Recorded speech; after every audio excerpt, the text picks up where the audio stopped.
Profesor Dr. Nurholis Madjid di antara calon pahlawan nasional yang sekarang dalam proses yang meramaikan jagat sosial media. Menurut saya beliau ini sangat layak untuk menjadi pahlawan. Dilihat dari sisi mana kelayakan itu? Profesor Nurholis Madjid, beliau adalah sosok yang gigih, tidak mengenal lelah, piawai, menginspirasi para ilmuwan muslim maupun ilmuwan yang berlatar belakang nasionalis murni, tidak terkait dengan keberagamaan. Sebagai seorang inspirator, beliau selalu menghiasi pikiran-pikiran cerdas negeri ini, menginspirasi generasi di zamannya, bahkan sampai sekarang ini. Karya-karya beliau masih sangat mudah dilacak di beberapa perpustakaan dalam dan luar negeri, di beberapa jurnal, dan ada hal yang sangat fenomenal menurut saya. Di era Orde Baru, Prof. Nurholis Madjid itu betul-betul menghadapi sebuah fenomena yang betul-betul menegangkan. Mengapa saya katakan menegangkan? Karena pada saat itu seluruh umat Islam tidak bisa berbuat apa-apa. Seluruhnya diam, 1000 bahasa. Tidak berkomentar, tidak bergeming dengan kebijakan-kebijakan Orde Baru. Termasuk mereka yang berada di partai yang notabene sangat strategis untuk melakukan satu tindakan politik atau refleksi-refleksi kritis yang sangat dipertimbangkan negara dan berarti bagi rakyat.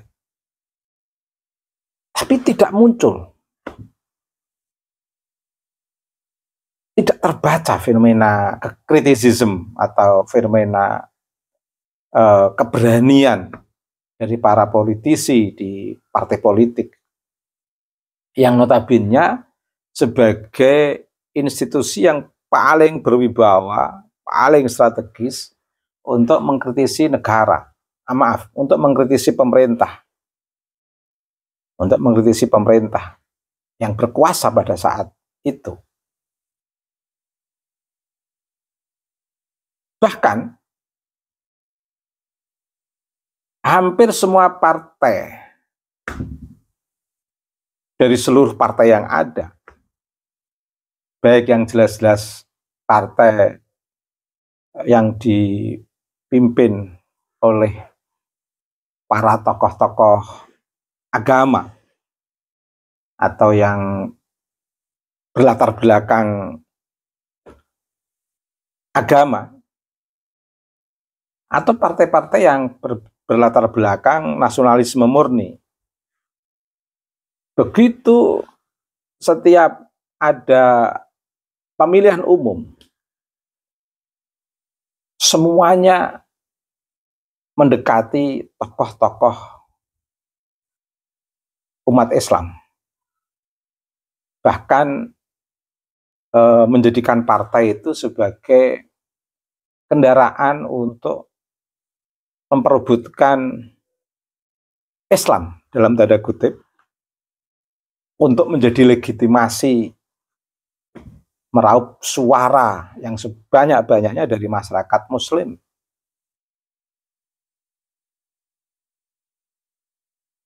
Tentu di yang memiliki latar belakang agama non-Muslim juga saya kira melakukan hal yang sama, tapi saya tidak merasakan secara langsung dibanding tokoh-tokoh yang berlatar belakang Muslim.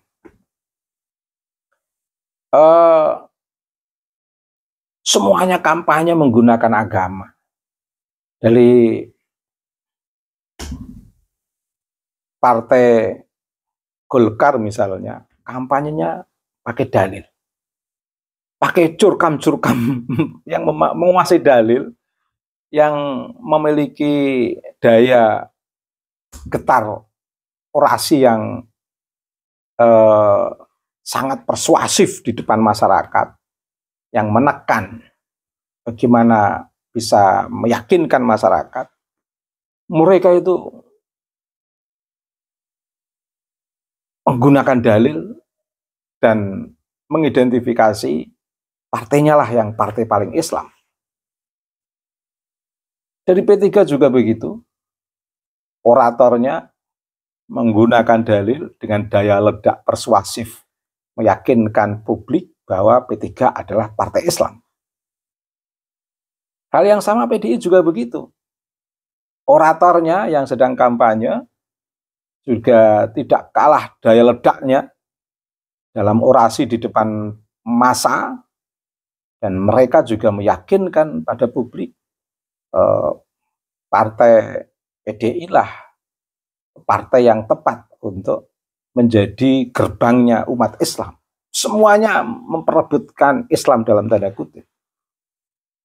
Tentu Islam sebagai sebuah agama yang diyakini oleh para orator-orator ini, itu hanya menjadi legitimasi politik, alat politik, instrumen politik. Tapi perlu diketahui, ke seluruh partai ini itu muaranya juga pada satu kekuasaan tunggal yang kala itu dipimpin oleh Bapak Soeharto, presiden yang sangat lama di era Orde Baru. Pertanyaannya, adakah orang yang berani kritis di saat itu dengan menjebol tembok kekuasaan yang kesemuanya menjadikan si agama sebagai instrumen atau sebagai alat meraup kekuasaan yang begitu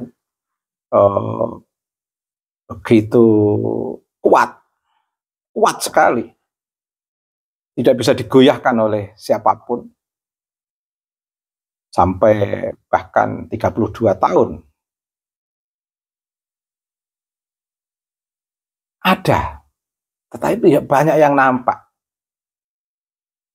Dan ada yang nampak. Nah, karena ini temanya Prof. Nurholis Madjid, saya ingin menegaskan, di antara yang nampak sebagai sosok kritis yang menjebol tembok politik kekuasaan yang mengatasnamakan Islam, itu adalah bernama Prof. Nurholis Madjid. Prof. Nurholis Madjid satu di antara yang tidak saya sebutkan, sosok yang berani mengingatkan kepada umat Islam dengan slogan Islam yes, politik no. Oh, ini luar biasa. Artinya daya ledak Prof. Nurholis ini betul-betul menyadarkan kepada umat, Islam ya Islam sebagai agama rahmatan lil alamin. Islam ya Islam sebagai agama pembebasan dan pencerahan. Islam ya Islam sebagai jalan hidup bagi umatnya untuk menata kehidupan ini menjadi lebih bermartabat, berperadaban. Sehingga umat tidak perlu mengait-ngaitkan Islam dengan kepentingan politik kekuasaan yang pada akhirnya hanya akan dimainkan oleh penguasa. Ini daya ledak yang luar biasa, membangun titik kesadaran para akademisi yang tidak banyak berani berbicara, mengkritisi penguasa pada saat itu. Prof. Nurholis Madjid dengan lantang, Islam yes, politik no. Ya, luar biasa, Prof. Nurholis Madjid. Nah, beliau menurut saya layak menjadi pahlawan. Seorang pemikir, penggerak, dan penuh istiqomah, konsisten dalam keilmuan dan gerakannya untuk membangun peradaban Islam. Hal lain di antara daya ledak kekuatan pencerahan beliau, selain slogan Islam yes, politik no, itu beliau mampu membentuk titik kesadaran para pemikir saat itu yang jumud, yang stagnan, yang hanya titel akademik itu hanya sebagai sebuah simbol. Prof. Nurholis Madjid mampu membangun titik kesadaran para akademisi dengan kriteria-kriteria yang saya sebutkan ini tadi. Dalam konteks apa? Dalam konteks arti pentingnya memahami antara yang sakral dan yang profan. Dahsyat sekali. Luar biasa Prof. Nurholis. Semoga amal beliau diterima oleh Allah karena membebaskan dan mencerahkan umat. Meski latar belakang historis berbeda saya dengan Prof. Nurholis Madjid itu, tapi sebagai akademisi saya terikat objektivitas, sehingga banyak kemanfaatan Prof. Nurholis yang tetap harus saya apresiasi, meskipun latar belakang historisnya berbeda. Latar belakang historisitas pesantrennya juga berbeda. Beliau dari pesantren modern, saya dari pesantren tradisional. Tapi karena kemanfaatan beliau, kejujuran beliau, komitmen beliau, keberislaman beliau, itu betul-betul bisa dirasakan oleh teman maupun oleh lawan, oleh mereka yang berada dalam sekup Prof. Nurholis Madjid di organisasi beliau, maupun oleh mereka yang di luar latar belakang historis Prof. Nurholis Madjid. Jadi ibarat posisi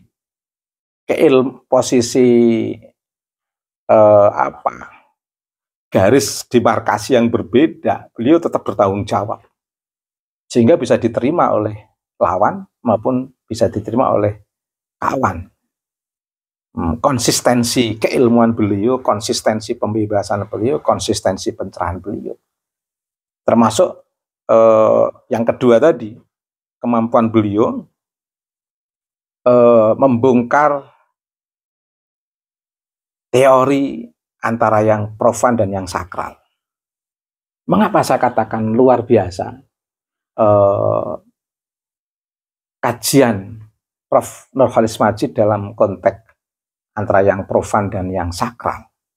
Ini cukup mencerahkan. Karena ilmuwan pada saat itu adalah sosok-sosok ilmuwan yang tidak banyak, artinya ada, tapi tidak banyak yang memahami antara yang sakral dan yang profan. Kadang tumpang tindih.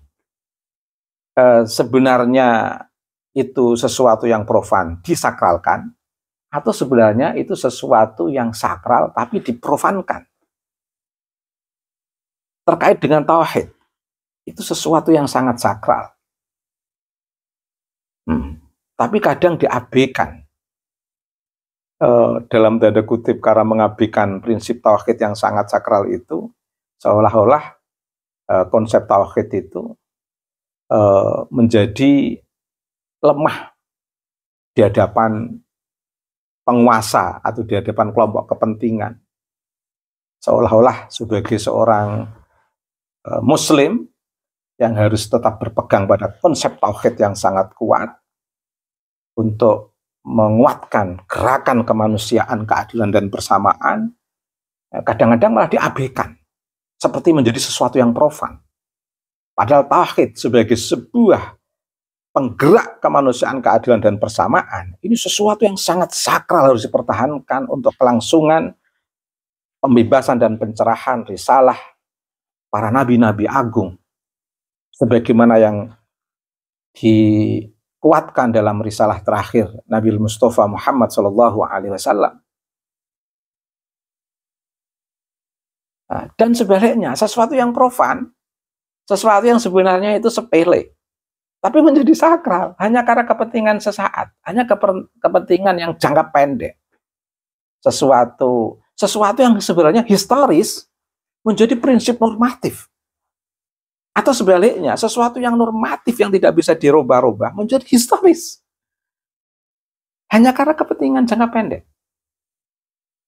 Nah, tentu penjelasan lebih detailnya bisa dilacak dari khasanah pemikir Prof. Nurcholish Madjid terkait bagaimana pandangan beliau membongkar khasanah antara yang sakral dan yang profan ini. Dan yang tadi yang pertama saya sampaikan, bagaimana khasanah pemikiran Prof. Nurcholish Madjid dalam membongkar politik Islam yes, politik now. Dan itu dikeluarkan di era Orde Baru yang sangat dalam ruang kepemimpinan yang saya menyebut ya semua masyarakat boleh menilai sendiri, tapi yang jelas bahasa lembut saya itu dalam kepemimpinan yang ya kekuasaan tunggal, kalau saya katakan begitu, kekuasaan tunggal dalam sistem politik di tengah keanekaragaman, keberagaman, kebinekaan, dan di tengah keyakinan umat Islam itu semuanya harus berada dalam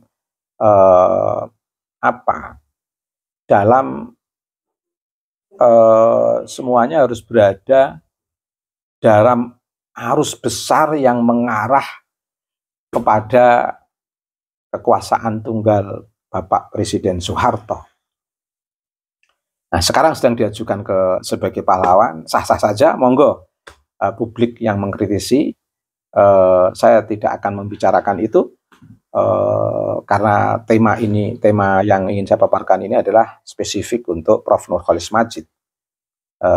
Prof. Nurcholish Madjid is the best, layak menjadi pahlawan. Beliau punya karya, keilmuan, pemikiran, gerakan, dan beberapa istilah saya itu daya ledak pencerahan beliau yang membongkar kepekuan, menjebol tembok yang sangat kokoh dalam sistem kekuasaan tunggal dengan kritisisme yang dilakukan oleh Prof. Nurcholish Madjid, baik dalam konteks itu baru 2 contoh.